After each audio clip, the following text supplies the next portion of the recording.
Right. So we do seem to have the attendees in attendance. What a bad sentence. I can't believe I said that.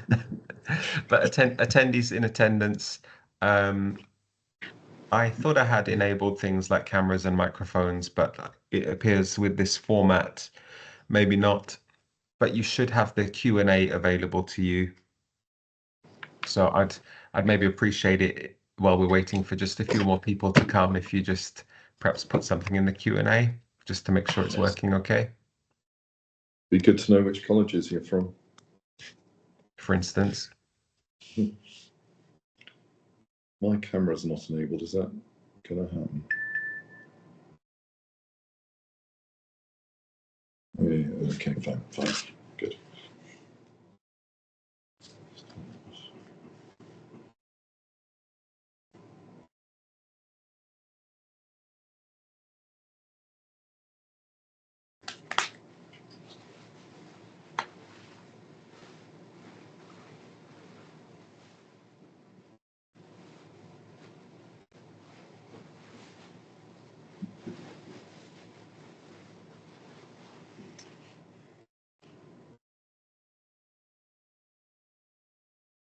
Yeah.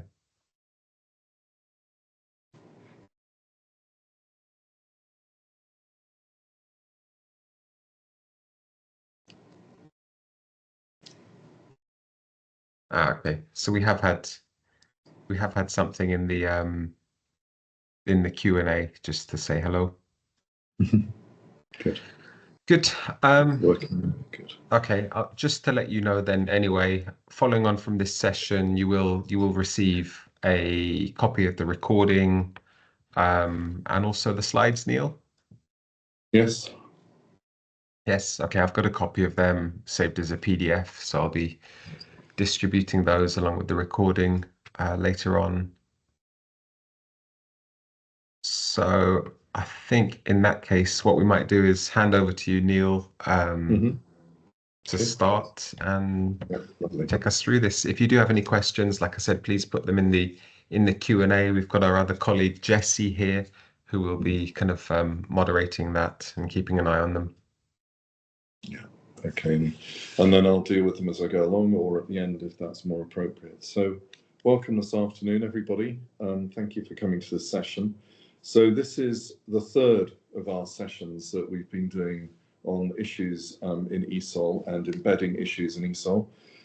So the first one we did was back in the autumn term, and there are recordings of these other two available. I'm sure if you request them from Amajit, that you'll be able to have access to them. So in the autumn term, we looked at British cultural values in ESOL, and in the spring term, we looked at embedding green issues in ESOL, and today is about embedding employment or pre-employment training into ESOL as well. So there you go. There's the beginning of our slides with our wonderful owl. I just before we start on this one, I just want to say a couple of things about the other two webinars as well. I was in a college earlier this week in another part of the country, and I'm sure some of you will have experienced this if you've been having Ofsted inspections in the last couple of years. But British cultural values are absolutely there, very high on Ofsted's agenda at the moment. So if you're thinking that you might be getting an Ofsted inspection soon, then I would encourage you to listen to the recording from the autumn. Hopefully it will help you to think about how to make clear to them, on the one hand, where you are covering British cultural values, if you're not already making that explicit, but also might give you some other ideas as well about things that perhaps you haven't thought of previously, and the ways in which you can embed them even more firmly into ESOL. So green issues don't seem to be so much on officers' agendas, but they're on everybody else's, so we might as well deal with them. Okay, so moving on. These are the aims of the session this afternoon. On the next slide, just coming, hopefully, although we seem to have frozen at this end for a moment.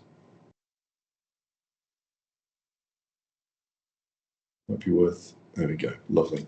So this is what I want to cover this afternoon. I want to talk about the culture of employment and applying for jobs in the UK. And I'll spend a bit of time on that because it's a changing landscape, as I'm sure you're aware. And our learners are facing new challenges that perhaps none of us faced in quite the same way when we got into employment, certainly the first time, but even as we moved from one job to another. So I want to think a little bit around that. And then we'll look at some key language skills associated with employment, which will pick up on the way things are changing now, and therefore the kind of language skills that your learners need, and perhaps to challenge some presumptions around the ways in which we teach ESOL at the moment, and to consider different ways that we might use to tackle some of the issues they face.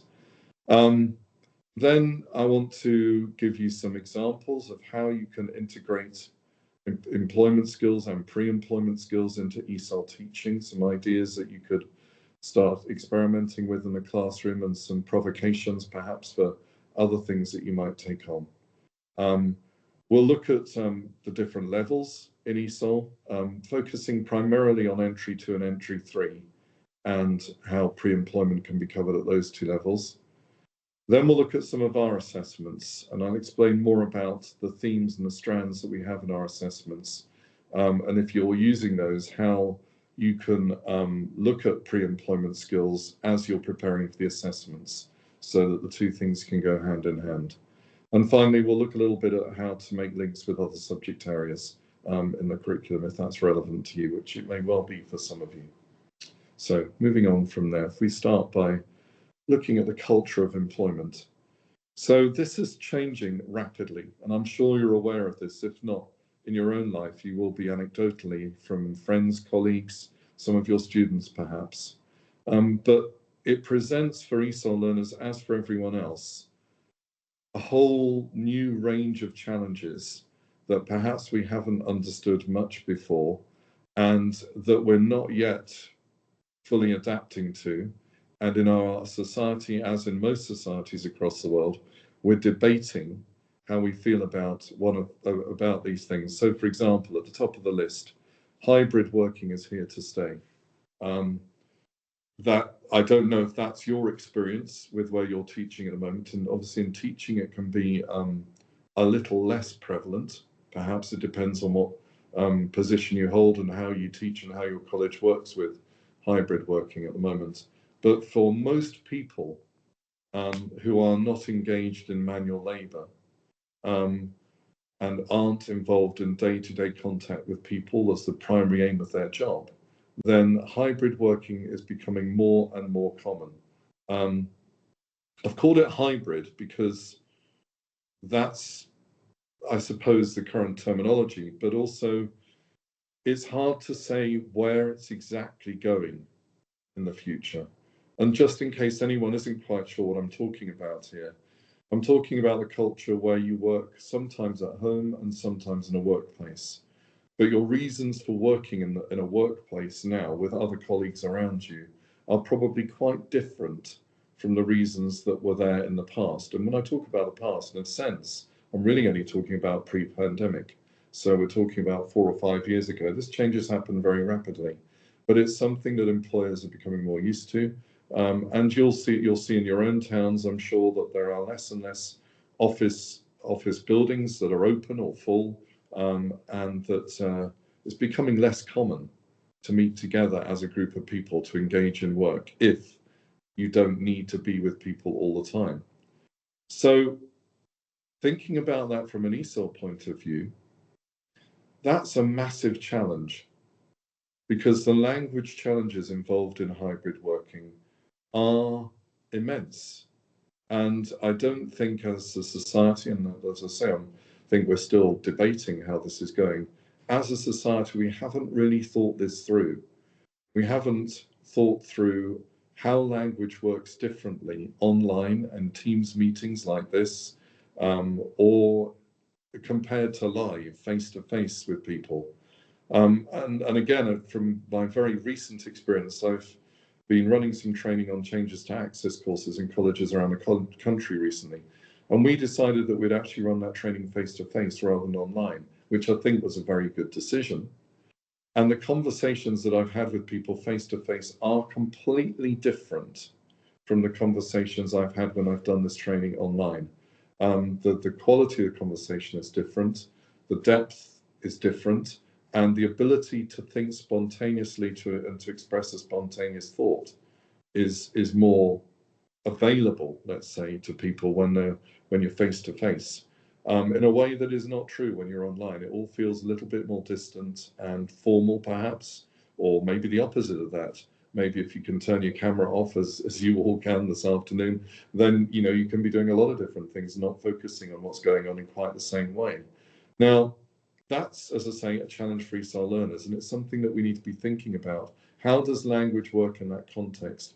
How do you make, for example, a point that you want to make? And if, for example, somebody might be thinking right now, in this meeting, I want to make a point in the chat, and you're debating how you're going to do that, how you're going to express it, how you're going to come across without sounding too forceful, or how you're going to make your point clearly in a succinct manner, because chat in itself demands a different type of language, more akin perhaps to texting than an email might. So there's a new range of language skills. If we're going to help our learners to become proficient and ready for employment, then this is one area we need to be thinking about with them. And maybe that has a massive implication for your ESOL courses if you want to be really radical about it. Maybe hybrid learning is something that you make a part of ESOL. That may sound like a complete anathema to some of you, because you think, well, I need them in the classroom, I need them face to face. And yes, you may well do for some of the time, but you need your learners there all of the time. And then, of course, it begs implications around technology and enabling that to happen. So that's one side of the coin. The other side of the coin is when people do get together this is more in the white collar working sector, but it is still prevalent in other parts. Then when people get together, it's less to actually work together. It's more about having an in-person team event, a bonding event, where they go off and do something together, or they're coming together for an awards event, or maybe there's some big issue that for this particular issue they need to be together as a team to work out. But it's not a normal everyday getting together. So it'll be interesting, won't it, in watching TV, let's say 10 years from now, will the water cooler moments that are so prevalent in television programs around business and comedy often, will they disappear because they're no longer relevant? Do they not happen anymore? Did they ever really happen is another big question, but that we kind of accepted that they did because people were together in the office environment. But will that disappear? Or will your water cooler moments not be with people you work with, but people who you live with in your community around you who might be doing a very different sort of job? So society is changing in terms of work in a very radical way. This is probably as radical a revolution as the Industrial Revolution. It will have implications way across our lives, as many of us are already aware. But I don't know that we take it into the classroom. And I don't know yet, and I've not seen any evidence yet, of ESOL teaching actually taking in this new way of working.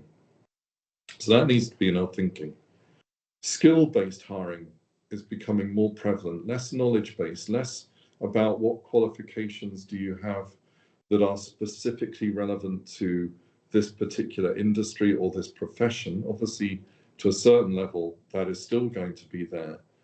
But once you achieve a base level of knowledge that is needed for whatever profession it might be, employers these days are much more concerned about your ability to learn and to continue to learn, and your ability to be a team player and to work as part of an organization, because you can be trained to acquire the specific skills that are needed for a job pretty fast, and computer technology will enable you. And I haven't put it on this slide, but of course in the back of all of this is the role of AI, and how AI will take away some of the things that we do at the moment in work, that are maybe the more mundane things, and might have been the things that you do at an entry level when you come into a profession. But now that's not going to be needed. What's much more needed is your ability to be flexible and to learn new things as the profession changes and as industry changes. So we need to be thinking about enabling the skills of our learners, rather than perhaps giving them blocks of knowledge. And if you think about that in a language context, then that becomes less about, I'm going to now tell you all about the second conditional, and we're going to practice that. More about, I'm going to show you there's a range of tenses, and I want to enable you to be able to self-access this knowledge and to make sense of it for yourself. I'll come back to that a little bit later, but this is a change. It should change, I think, the way that we teach language. This is obviously the fourth bullet point there is really helpful, perhaps, to our learners. The organisation leaders looking to improve on diversity, equity, and inclusion. And that's because it's being demanded of them by the general consensus in the population. Much as we hear wolf whistles around immigration and the danger of people from other countries coming to our own, on the ground, people know that we need to have more diversity. We need to include more people because we have a shortage of workers. One thing, for example, that is not being talked about very much at all, I haven't heard a single politician mention this in the last 2 weeks. We have a declining birth rate. So there's going to be a gap in employment in the next few years, and we will need people who may not traditionally easily fit into an employment role to take on those employment roles. We need to be more diverse, and employers are well aware of that. Certainly the more proactive ones, let's say. I think I've kind of covered that fifth bullet point in what I've said earlier about skills-based hiring. But I think, again, perhaps a little bit of a change in attitude that all of us need to be aware of. And maybe I'm doing you all a disservice, or the profession a disservice as a whole, by saying this. But I think sometimes we feel that when a student has completed a course, we've given them what they need for that course. That's like that piece of learning over, that building block done, and now they can build up to the next level. I don't know how helpful that is in this modern climate. And I certainly don't know how helpful that is in language learning, because with language learning, it's a very spiky profile for all of us. I think whatever languages we're learning. So, you may well know certain things at level 1, but it might be that in another area you're at entry 2. And we constantly need to revisit learning we've previously undertaken. In the same way, we should be, I think, we're working with our learners to help them realize that language learning and their other learning associated with language isn't about saying, right, I've learned everything I need to know forever about that subject, and now I can go off and do my thing, whatever it is that I want to do. I've been released. It's more about you've learned how to learn within that subject area. So the emphasis in terms of the workplace should be about how we learn language and how we continue to learn language, and how you've been given the tools to continue to develop your own language learning. Okay, so let's move on from there. Now, in terms of applying for jobs, again, this has changed. And again, this is a massive challenge for some of our learners, given the fact that they'll have arrived from other countries and not know this country very well at all, perhaps, certainly if they're recent arrivals.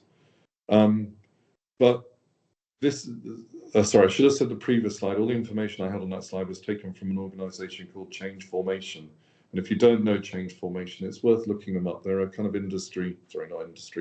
they're a leader in terms of thinking about workplace and changes in the workplace.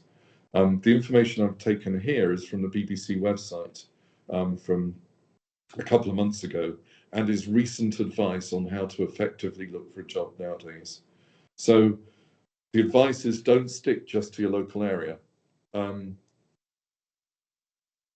What I've done with these pieces of advice is I've put they're very simplistic, but they're a starting point.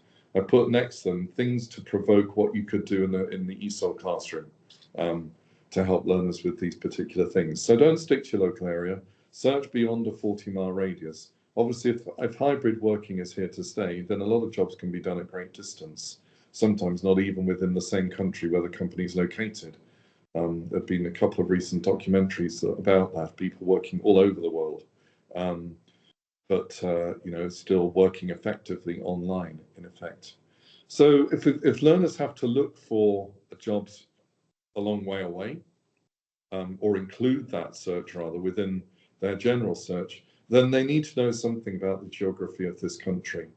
And you will all know that reading maps is a very specific language skill. And maybe that is something that we need to be bringing in earlier into the ESOL classroom.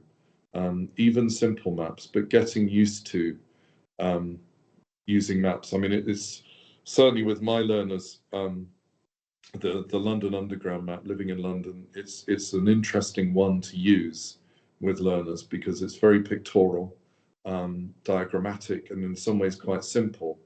But it does also give you the layout of London when you look at it in its own particular way. It's not something you would use to navigate over ground with, but it certainly gives you a sense of the scope.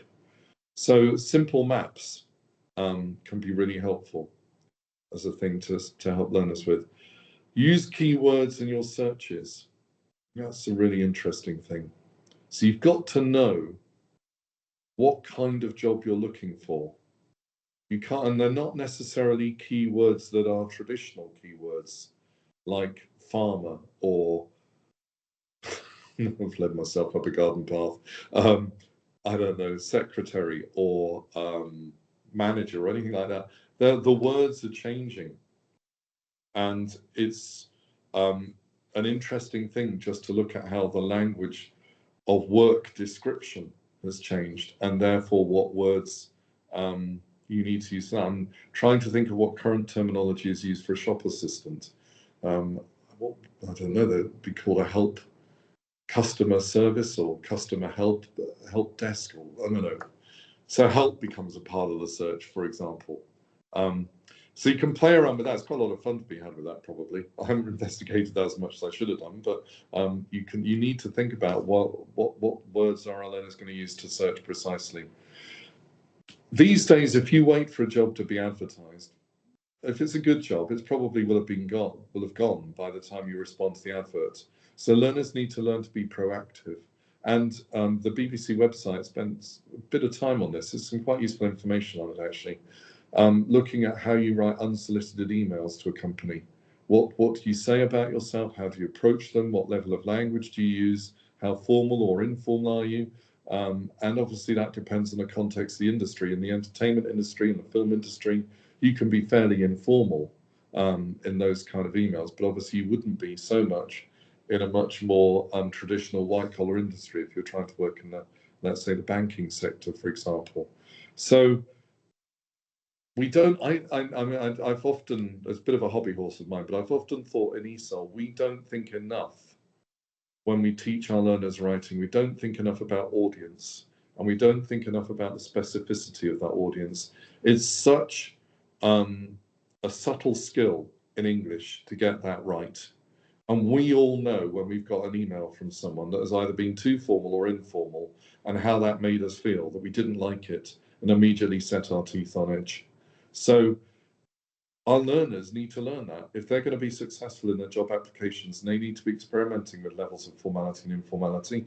They need to be thinking about the audience and the specific industry they're interested in, and think about how they then write. If they want to be a doctor in a hospital, if they've already qualified and they've now got the level of English to the right level, how do they write to a hospital and ask them if they're interested in a heart surgeon, for example?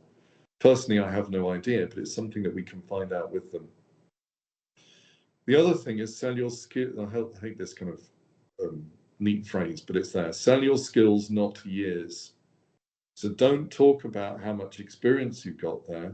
Talk about the level of skill that you have. And again, it goes back to what I was saying on a previous slide. The skills that are being looked for are the skills that are about enabling learning and development and working with other people, rather than the skills that might be necessarily industry specific. That's not so much looked for by employers at the moment. And I'm thinking of my own children who are at the age where they're applying for, their first kind of jobs. And certainly from their experience, what I'm getting from them is that their employers aren't really interested in whether they have a degree or whether they have this qualification or that. They're more interested in whether they can demonstrate that they can be a useful member of the company in the way that they will develop in the future years. So again, this is all different from what we might expect to be usual in the workplace. Okay, let's move on from there. So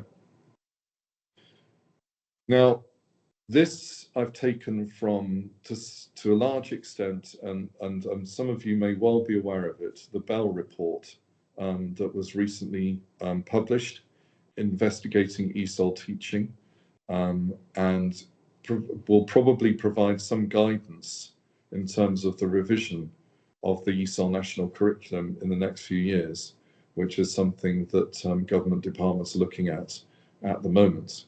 It's taking some time, but it's a ball that started rolling. And what's interesting here is that they have emphasized things different from those that we have, again, traditionally taken on in terms of how we teach ESOL. And the Bell report is very much focused around employment and teaching. And thank you to one of our colleagues, and I can't remember who it is, I'm sorry, but if you're here, then you stick your hand up in the chat, but you guided us towards actually putting this webinar together for this term, because I think you'd read the Bell report and said this is a really important thing, we ought to be talking about it. Now, what they have said is the things that we should be working on first with learners are not necessarily the things that we do or have done in the past in the ESOL classroom. So listening skills should be top of our list, rather than productive skills, perhaps. And we should be allowing our learners to get used to hearing the language, and particularly what is emphasized is stress and intonation. And that makes a lot of sense on a lot of levels. I don't know how many of you've got children, and I don't know how fascinated you were by them, if you do have children, when they first started learning language. But even if you don't have children, you may well have nieces and nephews and have seen the same thing with them. But babies learn to babble.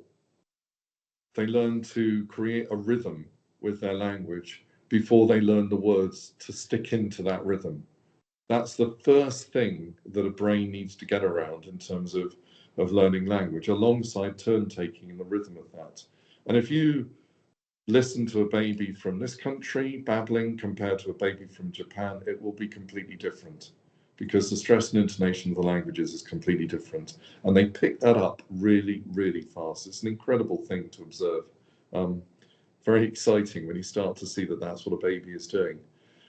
And we know that babies do that. That's a natural way to learn language, but we don't necessarily do the same with adults. I'm not saying you should get them babbling in the classroom. That wouldn't be a good look. And I don't think anyone's going to particularly want to do that.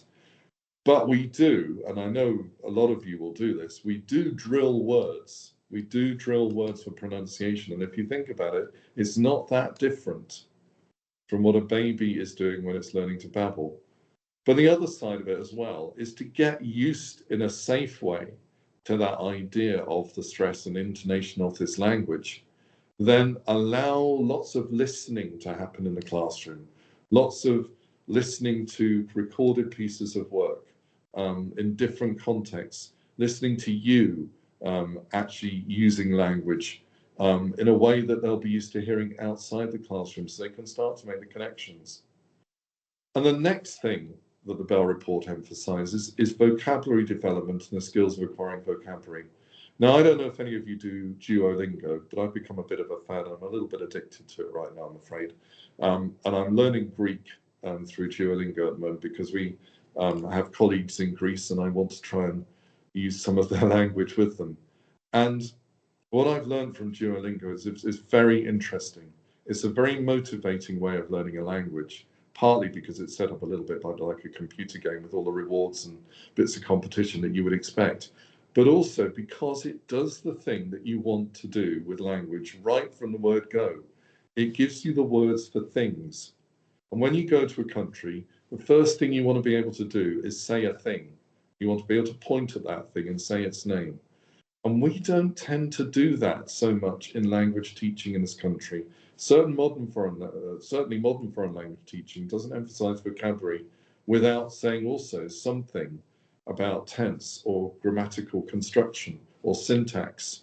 But sometimes, or not sometimes, perhaps at the very early stages of language learning, almost exclusively, we should be emphasizing vocabulary because there's easy reward in that. It's easier learning and it's easier to feel satisfied that you're making progression. So that should be an early skill that we're giving to our learners. And I don't mean just at entry one. As they move up the ladder of learning, obviously the vocabulary they're going to need to learn becomes more sophisticated. But spending time, even on a micro level in each lesson, where for the first 10 minutes of each lesson, there's some vocabulary development that perhaps you revisit later at the end of the lesson, would fit with this model. And if you are thinking about areas of employment, then link the vocabulary development to those areas of employment, perhaps in the healthcare industry, and thinking about what words are needed there, because certainly that's a sector that many of our learners go into. So as I've talked previously about formality and informality, I think that's something that we can be more emphatic about in the classroom. Asking for clarification and repetition is a skill that the Bell Foundation have identified, because if you can do that effectively, then you can operate at a fairly effective level in the workplace, even if you don't know all the language. And these last points might feel very specific, but they are specific to the way we work in this country across all sectors. The amount of reports that get written in work in this country is ridiculous. You might be thinking of a report as being a very long piece of writing. It isn't necessarily. Imagine, for example, someone working as, I don't know, as a care assistant in an old people's home, and a particular resident makes a particular complaint about something. They're going to have to record that complaint in some form. There may well be a book that is kept in the office in which that's written, or it might be that they need to write an email to a manager or something like that. Those kind of reports come at a very low level, if I can put it that way, in the workplace, as well as reports, obviously, of a more extended nature coming at a high level. So it's something that learners need to know about. What kind of language do you use in that? How formal are you again? Do you need to write incomplete sentences? Can you write notes?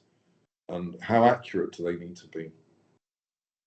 And then, of course, we have health and safety regulations, which our country is probably more in love with than most other countries, and will apply to almost any job that you take on. There will always be something to learn about health and safety. So it's certainly something, I doubt that many of you teach it in the classroom, but why not? Because I'm sure you've got health and safety regulations in your workplaces, in your colleges and community centres. So why not look at those with learners and look at what health and safety regulations look like? Not just so that they know what the employer requires, but also so they know about their own protections within the workplace too, and their own rights. Okay, so that's a little bit more specific. And if we go on then from there, we've kind of partly covered these already, but this is perhaps more at a more informal level, where you're working alongside colleagues, and bearing in mind what I said about hybrid working, obviously that slightly complicates things, but you're learning about how to build the social glue with your colleagues, which is obviously quite a different skill from the other things I've said so far. So the level of formality you need to have in terms of addressing different people in the workplace. What I haven't put here, but is kind of behind that, is how do you engage in repartee with your colleagues? How our culture is very good at ironically insulting. I might be putting it too strongly, but kind of the banter that goes on that makes fun of our colleagues. How far can you go, and where is inappropriate, and how quickly can you enter into that? And most importantly, really, how do you make those judgments? What are the cultural issues around that that will enable you to be more part of the workplace culture? Now, I'm aware as I'm talking that it sounds like our learners have to become, in effect, British to be effective. That's not really what I'm saying, because our country is a wonderful melting pot of many, many different cultures, and long may it continue to be so, and long may we evolve as it is.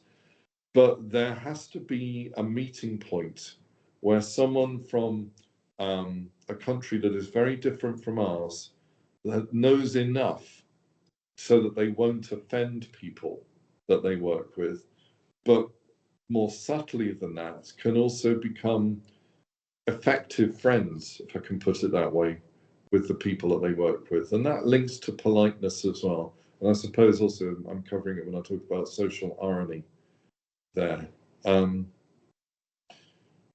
Receiving advice and instruction is a very loaded thing as well. And who you're getting it from, and whether they're entitled to give it to you, and the way in which they give it to you, and whether you're entitled to give advice and instruction, and how you do that, is very interesting. I have two children.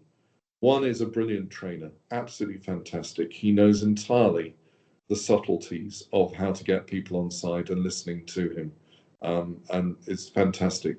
My daughter is absolute rubbish. She hasn't got time to. She's not interested in engaging with people in a fun kind of light way, and it's not that she doesn't know the language of how to do that. She just isn't interested, so she doesn't do it. And in her work, she sometimes does have to train other people, but they have to pretty much suffer her training rather than perhaps being made to feel like they're doing well, or that it's been a more pleasant experience, which you get from my son. So it might be that your learners aren't particularly interested in being involved in those sorts of things specifically. They don't want to be trainers or whatever it might be. But there will be points in their profession where they need to give advice to another person. So how do they do that? What's the power relationship within that? How does that work with the language that they work with? And what can they do about that? And then the most obvious one of all is jargon. How do you deal with jargon in the workplace? And there's no easy answer to that except learning it. But how do you build the skills of learning? And just thought, bit of light relief here. I play this video from ELDL. So, Jesse, and I'll mute myself so I don't interfere with this.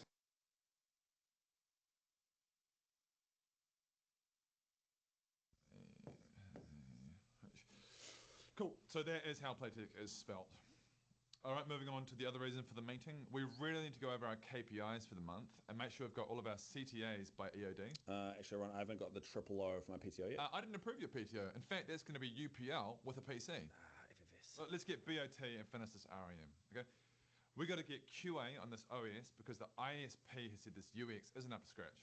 We won't be able to perform B2B OPS if the CMS isn't ready. I'll get on top of that CMS, then check the CPC as well. What about PPC?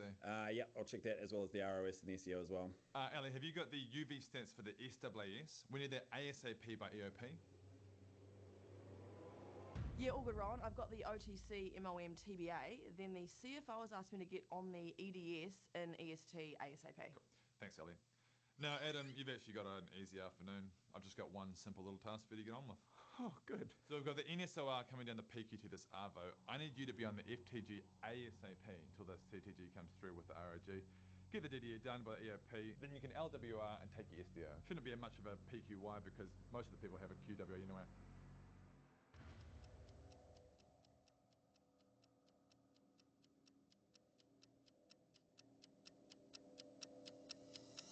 All good? Yep. So, let's get back to work.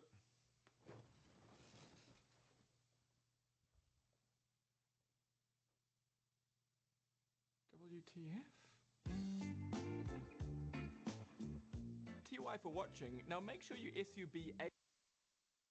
All right. So I love that group of comedians.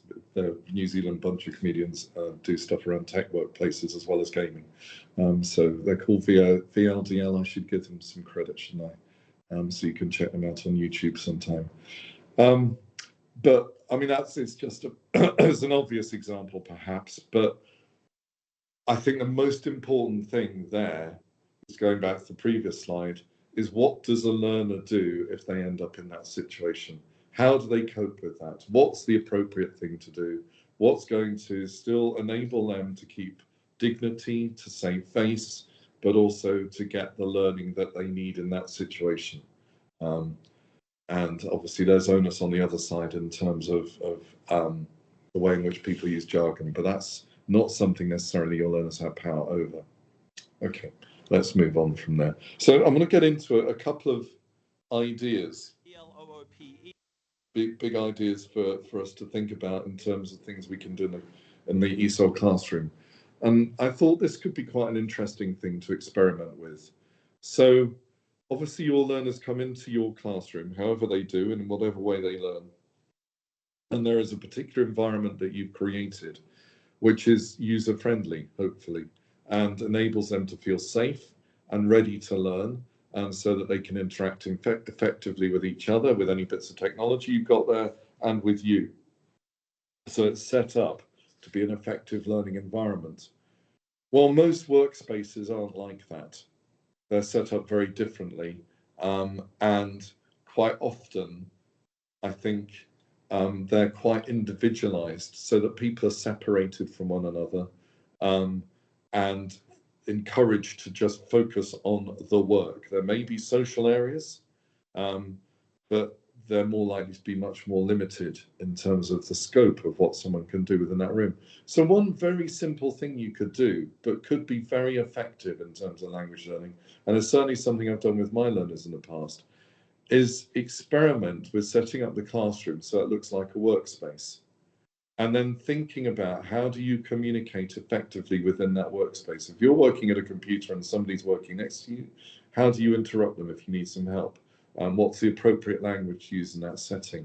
How do you move around the space if you need to see someone else, and so on? And for that to happen, obviously there's some learning that needs to happen before that, because workspaces in this country may be very different from any workspace that a learner has operated in within their first country.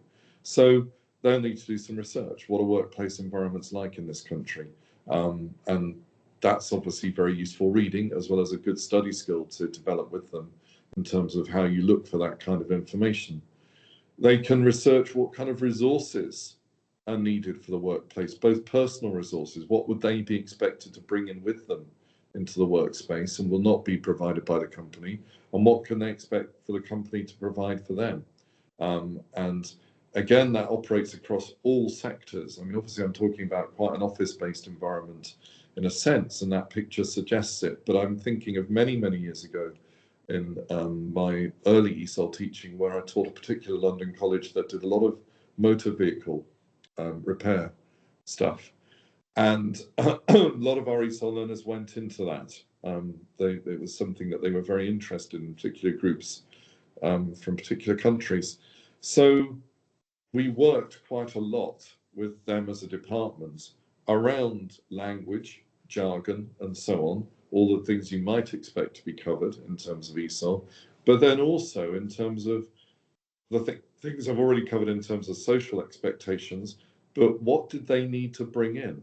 And learners were really quite confused about whether they should have their own toolkit, because in reality, they had to have their own toolkit, but it had to be quite limited. And if they had too much, that would be seen as a bad thing. If they didn't have the things they needed, the basic spanners, for example, they needed, then there'd be something missing there. So that's kind of one example of bringing resources. But you know, are you expected to provide your own laptop if you're working in that kind of profession? How do mobile phones work in the workspace? How are they used as a resource? And so on. And then once they've done the research around the environment and the resources, then have a go at setting this up in the classroom. Get different learners to take control. There's nothing like a bit of kinesthetic learning where people move some furniture around and actually work with the environment. It's things they will not forget, because I guarantee you that those lessons will be full of laughter and things will get quite silly. at some point, and learners remember lessons like that. And then you can involve role play in that. So somebody becomes the office manager. And how does that work? What does an office manager do? How are they relating to their colleagues? What's appropriate? What's inappropriate? And then in turn, how do the colleagues relate to their office manager and so on? And then this is a thought. I just thought, wouldn't it be great to have a dream workplace environment, which some IT companies, tech companies have tried to create, perhaps with table tennis tables and, you know, endless gaming and stuff like that. Maybe that wouldn't be your ideal environment, I don't know. But it would be great to see from the learners what their dream work environment would be. And I think noise would be a very important factor in that, how much noise is prevalent in the environment. So that's one thing that I think you could play around with as an idea. Quite a simple thing to implement, but a very rich resource in terms of the amount of language you're likely to get out of that. Okay, so if we go on from there. Now this is quite a specific thing, but I think it's an incredibly useful technique to bring into the classroom for any subject area, really, to be honest. So I need to give you a little bit of background before I tell you a little bit more about how you simply can integrate this technique into the classroom. But I think applying it to the workplace environment could be really, really helpful because it's something that all of us experience. And I know some of your learners may not work in a formal sense. They may work as carers within a family. But these days, and for those of you who are carers, and I guess there are some here today, and I am too, I have a disabled partner, being a carer is a job, because you have to do so much to facilitate effective caring. And I'm not just talking about people with disabilities, and even caring for children these days is a job, because it is so complex. So when I talk about the workplace environment, I am implicitly including that context as well in this. And you know, some of your learners who may be voluntary carers at the moment may want to take what they know from that into a paid workplace in the future as well. So the technique I want to just outline for you here a little bit is a technique called forum theatre. Now, I trained originally as a drama teacher, so it comes from my training there, but I've seen it used right across many different ways in industry and in social environments. It was developed by a wonderful man called Augusto Boal, B-O-A-L is his surname. You can look him up. There's loads of stuff about him on the internet. He grew up in Brazil, and he basically, there's many stories I could tell you, but you can read them better in his book called Theatre of the Oppressed, which is a very entertaining book. But basically what he wanted to do with theatre was to make it a place where people in a safe space were able to explore the everyday problems that they faced that were causing them endless problems, ongoing problems. And he discovered that if you use the theatre context and you enable your audience to take on the role of experts within that context, then suddenly there's great power and great learning that happens as a result, and things change, and things have changed across societies as a result of the use of forum theatre techniques. Just as a kind of analogous illustration of the power of it, probably about 20 years ago, I worked over a number of evenings in a hostel for the homeless in Whitechapel using forum theatre. And I went in with no agenda. I just went in with a couple of actors with the technique. And we asked them what were the problems that they encountered every day in their lives. And by questionnaire and just chatting and so on with them. And we discovered at that time the biggest problem of all was trying to get their benefits sorted, and that they never succeeded. And that every time they went into the benefits office, there was another block, there was another barrier, another reason why their benefits wouldn't get sorted out. And so from that, we created a very simple piece of theatre, which showed basically someone going into an office, approaching a screen, a glass screen that we'd set up with someone sitting behind it. As soon as they came to that screen, the person pulled down the blind and walked off. When they went to the next screen, the person refused to engage with them, but just carried on reading whatever they were reading. I think it was a newspaper. And the third screen, the actor did everything they could to engage in an argument with them, to make it as difficult as possible for them to solve whatever problem it was that they came with, which was usually about, why have I not got my benefit? So made it an argument. We then worked on that with them, and the process was this, and this is what I want you to look at on the slide here, because it's basically, that analogy takes you through these steps. So we had created an image of a problem. And initially, the step I've left out is we actually used statues. So we got there was no movement, there was no speaking. We just got somebody sitting in a chair, not looking at another person. And then we got them to talk about, well, what's going on there? Why is that happening? And lots of ideas, lots of discussions and so on. And it led us into that context. And then we said, well, what's the opposite of that? And of course, that's two people engaging in a friendly conversation, but it changes the physical position. And we got different groups to work on different people's statues. So one group would do a negative, another group would come in and say, right, this is how we make it the opposite. And then they'd talk about what the opposite was like. But what we didn't talk about, and this is crucial, is we didn't at that stage talk about how you make one thing go from a negative to a positive, because we didn't have enough bedrock understanding at that point. And that's something that Boal is very clear about. You do this in stages. If you try and do too much too quickly, you don't enable learning at a deep level.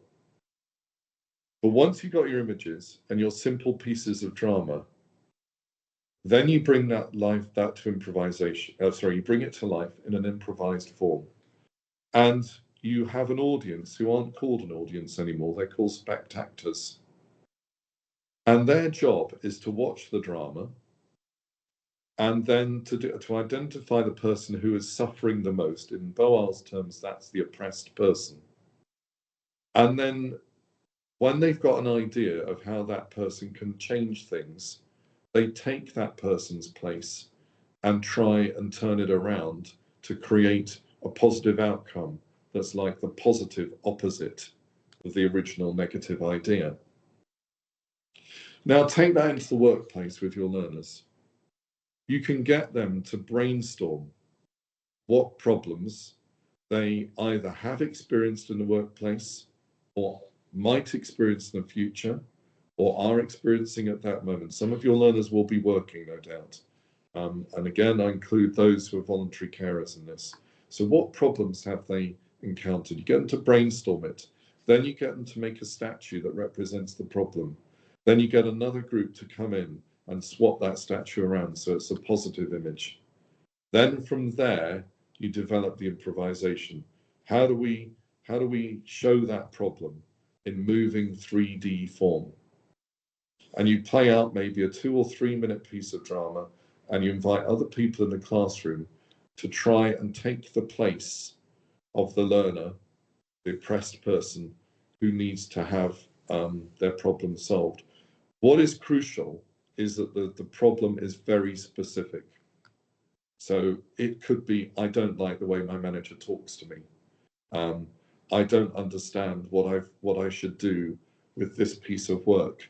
I can't fill in this form because I don't understand the language on it. Something as specific as that. And it's up to the learners to come up with ideas about how that can be solved. And you can extend it in so many different ways. You know, if somebody can't fill in a form, then one solution might be to ask someone who can speak the language very effectively to help them. So they could bring in another person into the drama and show whether that works. So there are no limits, basically. It's a very simple technique in many ways, but you'll discover if you try it out, and I encourage you to, that it can lead you in many, many different directions. And you'll have a lot of laughter, I guarantee that. And there are no limits apart from the limits that are agreed by the class. So you can play with it, and it really is play. Okay, I'm just going to pause there for a moment before we look at some specific examples from our own assessments, and how those can be used to encourage language around the workplace, just to see if there's any questions or comments that have come up from any of the things I've said so far. So I've covered quite a lot of things quite fast there, and I'm aware that you might just need the space to sit back and think for a moment. So any questions, any comments?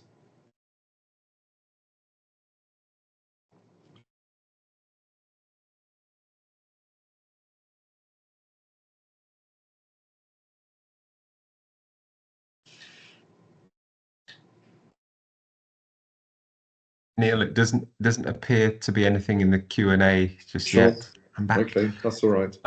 But colleagues, if you do have any questions, please do use that Q&A function. We will get around to them. Sure. Okay. All right. All right. Well, let's move on then. We go back to the slideshow. Let's do that. So let's go to the next slide, which I think will bring up one of our assessments. Oh no, sorry. There are two other slides first. Yes, I use these. This is a reminder, and some of you will have seen these before if you were in the one about embedding green issues into language learning. I just thought it was worth repeating these again.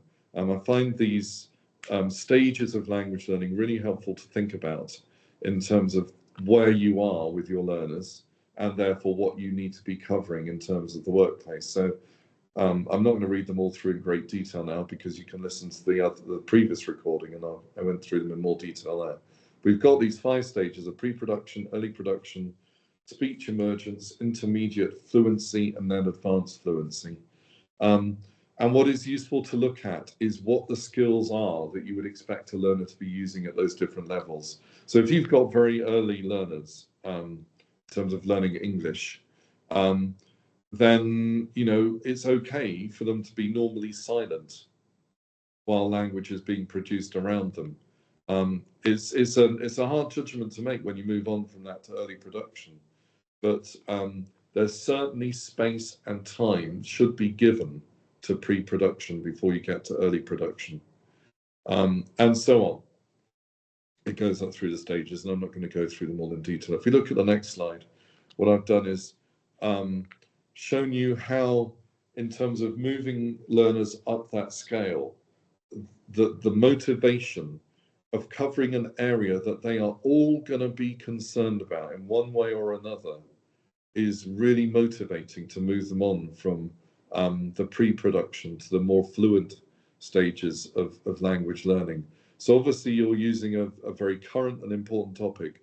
And again, these terms that I've given here are the same as they were on the embedding green issues one, but if we apply them, they apply a little differently. It's current and important because your learners need money. They need to get some money from some work. So how do they get that good work, and how do they avoid just being an Uber driver or I don't know, deliverer? That's rubbish. Whatever they are. How do they avoid just doing that? They might want to do that for the rest of their life. There's nothing wrong with that. I quite like having my takeaways delivered by a friendly person, but it might well be that they don't want to be limited to that. And how do they move on from that, where there's only a very limited requirement of language, to a much higher level of language?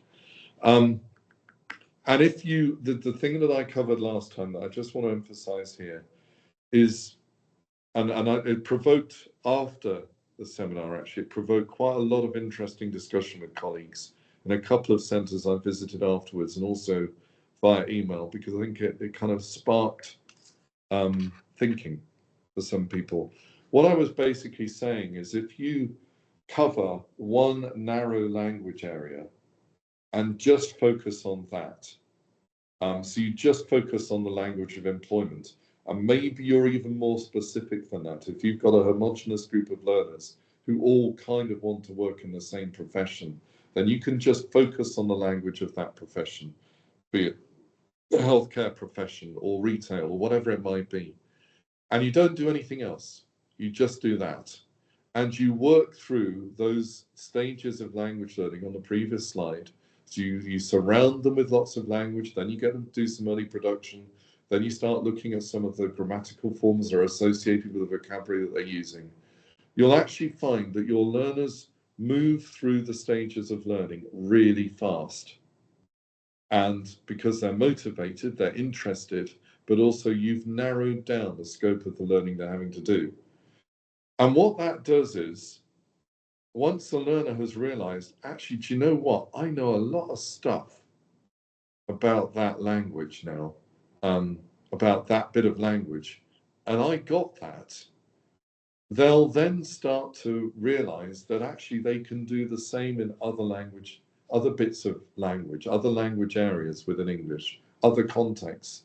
And again, it will be a real motivator. And so much of language learning is about confidence and motivation. It'll be a real motivator to actually get them into learning language in a more general way. Again, going back to Duolingo, that's what it does. It focuses on colors, and you really get to know colors, or it focuses on animals. Why on earth I will ever need to say, I give my cheese to the elephant, I don't know. But I know how to say that in Greek. And it's given me a construction that I can use and apply to other areas. And it's memorable because it's silly. Those sorts of things, those narrow bits of learning actually enable learners often to progress through language much more quickly because they've got a model then that they can apply to other areas. So that's why I've given you these slides here, because I think there's quite a useful reminder that you can do the same with employment language too. Okay, but moving on from that, we've got some examples then that are taken from some of our current ESOL assessments. So if I just explain a little bit about these for those of you who are not familiar with the OCN London ESOL assessments. The idea with these assessments is that at any one time, there are 3 different themes available in the OCN London assessment. So currently, there's popular culture and the arts, there's health, and then there's employment. So you've got those 3 themes, and you can choose whichever one you want to work on. And within each assessment, in each skill area, they're assessment criteria driven, which means the learners have to achieve all the assessment criteria. But within each of those exams, there are 2 opportunities to achieve the assessment criteria. So they're quite user-friendly. They can also be taken at any time by a learner. Obviously, you control that. You decide when you want the exams to be. But from our point of view, there are no particular exam seasons. You can just set the test for your learners to sit at any time that they want to. And then you assess them in the centre, and we moderate your assessments. And just to be clear, speaking and listening is one combined area. So that's one skill area. And then reading and writing exist at separate skill areas. And a learner can get just one area, so they could get entry 2 reading, or they can get a full certification, which would mean that they've covered all the language skill areas at a particular level. And obviously, I talked earlier about spiky profiles. So let's say a learner is entry 3 for speaking and listening, and reading, but entry 2 for writing, then they'd end up with an entry 2 certificate. But all they would need to do to get to the entry 3 certificate is take their writing at the higher level. They wouldn't need to repeat their skills again, the other skills again they've already achieved at entry 3 level. So they're pretty flexible and they're quite user-friendly, and that's the advert over and done with. So this is taken from entry 2 speaking. And this is the task that they would have, or one of the tasks they would have. So apply to be a Metro Line bus driver. You've seen an advert. I'm not giving you the advert here. You don't need to see it for us to think about things you need to think about. You've seen an advert for a job that you're interested in, phone the company and find out some information about it. So a pretty scary thing that they're being asked to role play here. Something that people are quite nervous about often, to actually pick up the phone and ring someone who they don't know. So What I've given you on the right-hand side, and I've mirrored this then with the other two slides that come after this for different little bits of assessment we've taken from our qualifications. What I've given you here are the things that you would need to prepare the learner with before they do that assessment. Obviously, you're not going to tell them that this is the assessment because they're not allowed to know that until they actually do it. But you can still prepare them in this way. So how do you use the phone, and specifically what language do you use on the phone differently from language that you use when you're face to face with someone? What things do you need to do that are different? How do you need to listen differently? How do you need to engage another person and keep their interest in a way that is effective on a phone?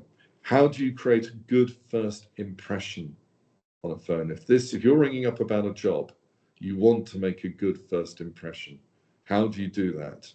And that's a very rich language concern, because there's all sorts of things about intonation, about stress, about which vocabulary you choose, how formal you choose to be, that you need to explore with that. What's the power relationship? That kind of links. Who's got the power here? It's kind of obvious. Or is it?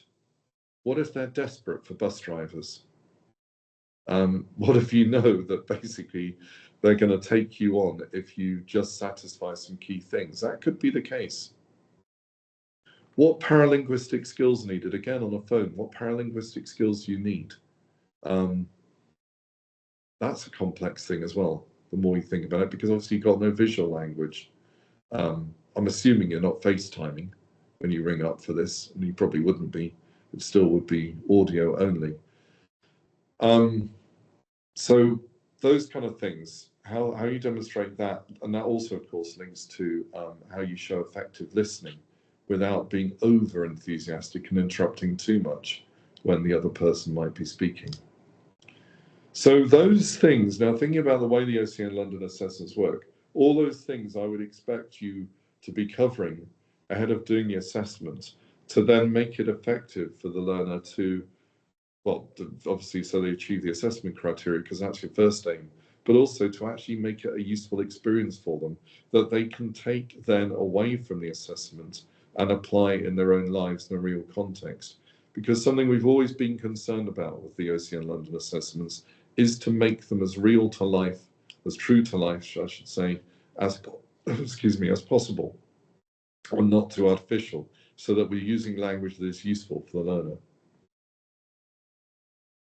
Okay, if we go on from there, so then we've got reading at entry 2 level, and this is taken from somebody's record of their day of work, and they work in a charity shop, and they work as the manager of a shop. So here's the text, and then again on the right, I've given some things that would be useful for the learners to know about and to thought about ahead of this time. So 10 a.m. I do a quick check of the shop floor, making sure it's tidy and there are no health and safety risks. There you go, told you health and safety was important to us, and make the shop look beautiful. Then I start work in the stock room. 10:37 a.m. a lady drops off some lovely children's books, and I know they'll sell quickly. And then 10:45 a.m. Ian calls from the shop, so I look up the stock room and head down to see him. The till is jammed and needs fixing. It's never dull here. A man comes in and buys a lot of children's clothing to send to Ukraine, and I smile. So, entry 2 language, largely, but there are some specific things that are cultural assumptions in this little piece here, even as simple as it is. So, making decisions at work. Who gets to make the decisions about the way the day is going to be in this particular shop? Obviously, it seems that the person writing is the manager, they're in charge, but they're not totally in charge, because later they are called down and they need to do something about fixing the till. It's their job to do it. So someone else can ask for their help. It's not just that they tell everybody else what to do, which, okay, that may sound really obvious, but that may not be all your learners' experience of a workplace. They may have been the person who told everybody what to do. Okay, so there's that side to it. Also, the other thing is we expect someone in this kind of position to take the initiative, to not have to be told everything that they need to do. Again, that might sound obvious, but some of your learners may think they don't have the right to take the initiative, that they always need to check with another person rather than just decide how they're going to organize their day and what they need to do at the beginning of the day and so on. Which links to the next point. How do you prioritize what you do during the day? Obviously, we don't know what she does here between, well, the first hour and a half, if, in effect, once she's done her check. We don't know really what she's doing in the stock room, but we could talk about that, and we could talk about why that's important. Legislative requirements I put there because of the health and safety thing, and it, you know, it's an important thing for learners to know, because I'm sure that you've been told this in your workplaces, but yeah, let's go to the extreme. Why not? If somebody has an accident in the shop, if they trip over a box or slip on a slippery floor and injure themselves, then obviously they have the right to take that institution to court to claim compensation. But it's not just the institution. It's also the person whose responsibility it was to make sure that that thing was safe. And health and safety is everybody's responsibility.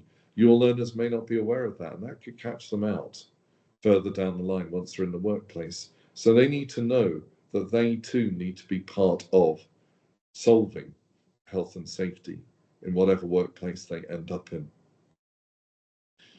Dealing with people. How do you think she dealt with Ian? Telling her about the till. And how did he deal with her? You know, and what would be effective in that situation? It seems like she's a friendly person from the language she uses elsewhere, but what do you do if you're feeling grumpy and the last thing you wanted to do is go and sort out a jammed till?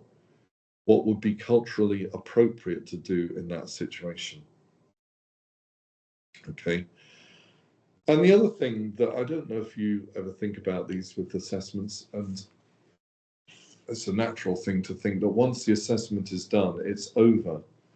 But particularly with the reading text in the ESOL, the OCN London assessments, there's no harm in, once all the learners in the class have completed that assessment, then actually looking at some of the language they had to tackle and talking through issues beyond the exam questions around the text that they've been given. As long as obviously all the learners have completed that exam. If there's still some who've not, then that isn't something you could do. Okay, so that's reading at entry 2, and then finally entry 3, writing. Now this may not seem so obviously to do with the workplace, but it goes back to where I started from really with this webinar, which is thinking about the changing culture of the workplace. And I think when we wrote these assessments, the hybrid working model hardly existed. So that's why I've had to give you this kind of assessment, which is more about online learning than about the workplace. I'm sure that next time we revisit these employment assessments, we will be including stuff around hybrid working. But here we've got, write an email to your friend who needs advice about online learning. Remember online classes during lockdown? What were the good and bad things about trying to learn that way? Think about language learning, but also any courses that you think would be very good online. So again, in that little instruction, there's a whole load of things going on. Firstly, what is the culture in this country of working and learning online? How do we do that? And I say, what is the culture, like there's one opinion? There isn't. Jacob Rees-Mogg's opinion of working at home would be very different from mine, and probably most of yours. But there are many people who would agree with him too. But then there are other people who might be too extreme in another way. For us, who think that, you know, you only need to work from home, and actually don't understand perhaps some of the social glue that gets mixed out, if that's your only way of working. So what is the culture of working and learning online? What do they experience around them? What do they see their neighbours doing? How do their neighbours talk about their work? Other friends that they've got that are working? Again, how do you interact online? That's not directly the task within this email, but it's something that they're writing to their friend about. So they need to say something about this. What is that like? And how do you make that effective? What's all the coding? We haven't really talked much about that. I've implied it. But what's all the coding around that? When you start an online call, what are the first things you say? And in what way do you say them? All the phatic language that we talk about in the ESOL classroom, that's different online than it is face-to-face, obviously. Then for the task itself, email writing is a whole different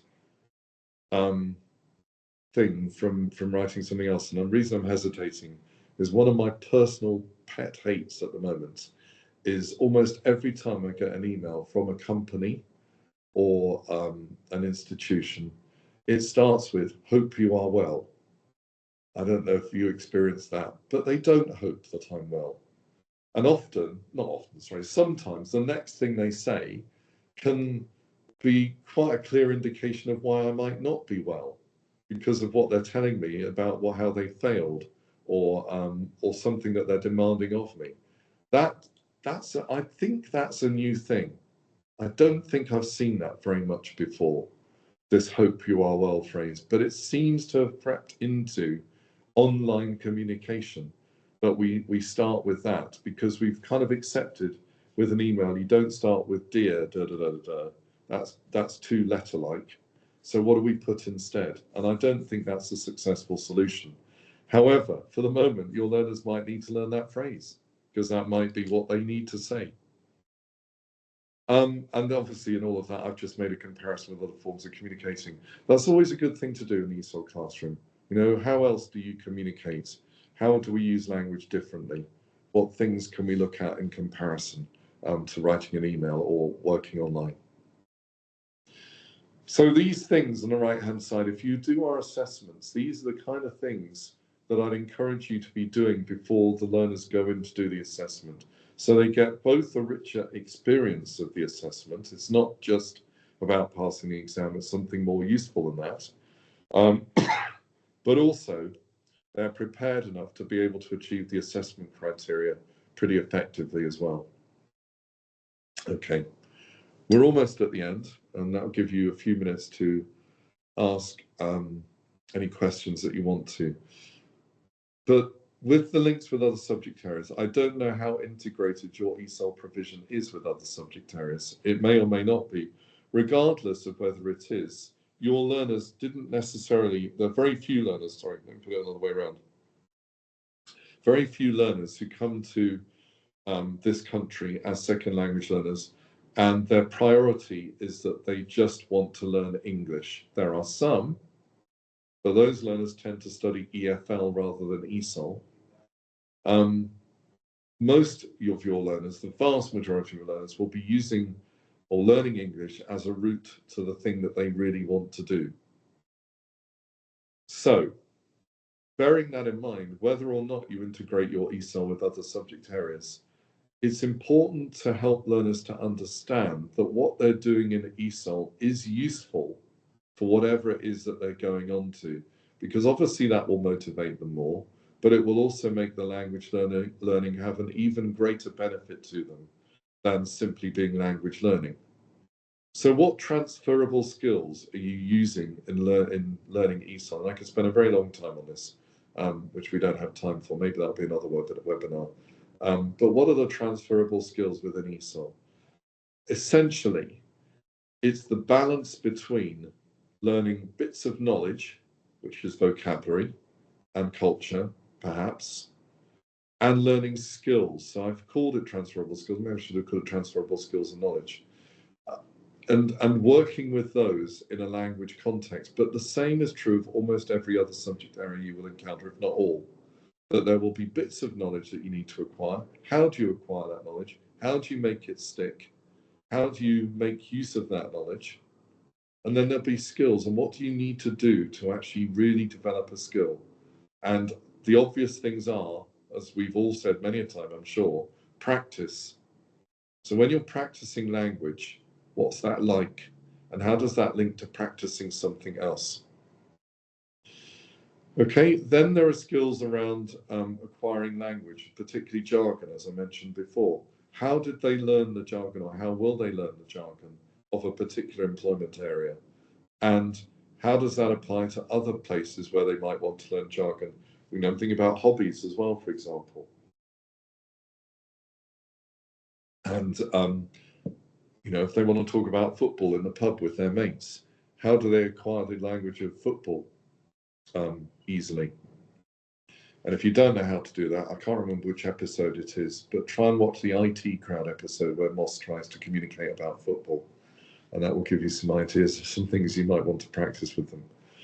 Paralinguistic skills, effective communication, those apply across all subject areas, and you will have taught them, I'm sure, as part of ESOL.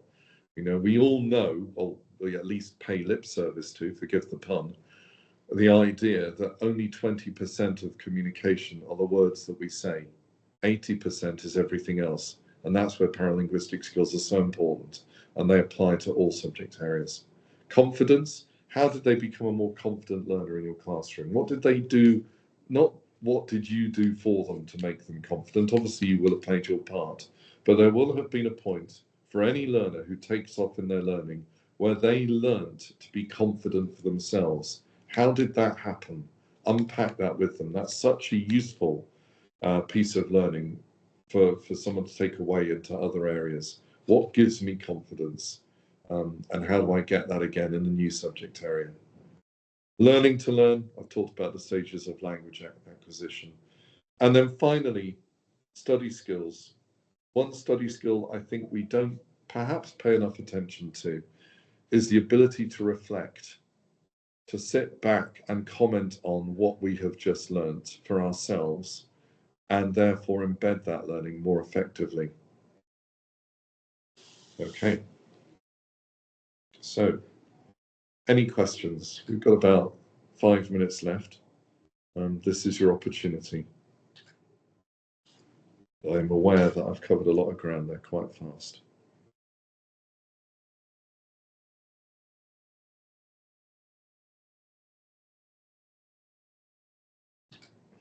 Nothing has come through just yet, Neil. Okay, that's fine. But I'm slightly annoyed by your attack on "I hope you are well." Well, you know, you can't use that in an email to me now. Yeah.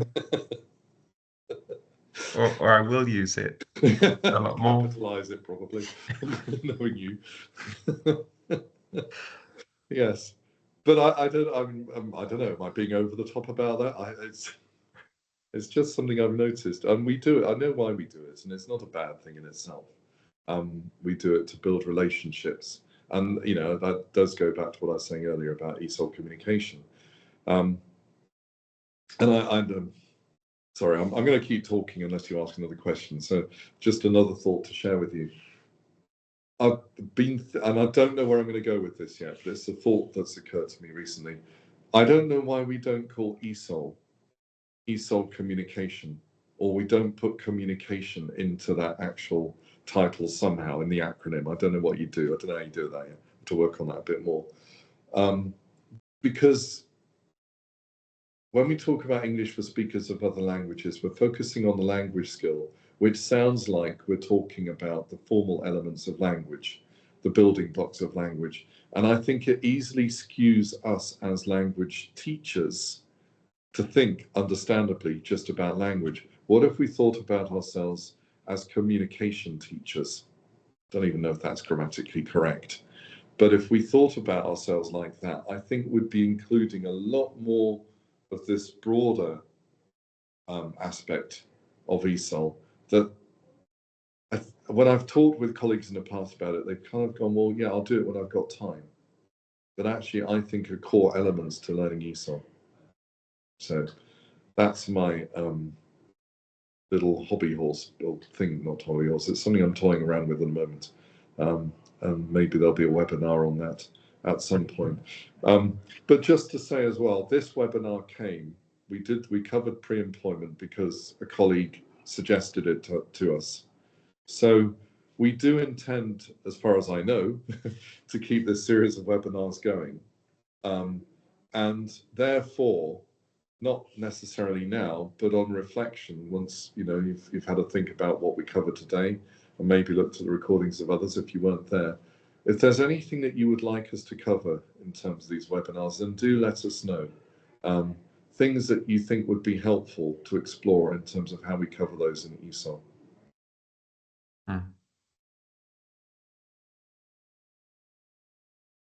Okay, I'll just give a moment more to see if anyone has got any questions. Otherwise, we can finish there for today.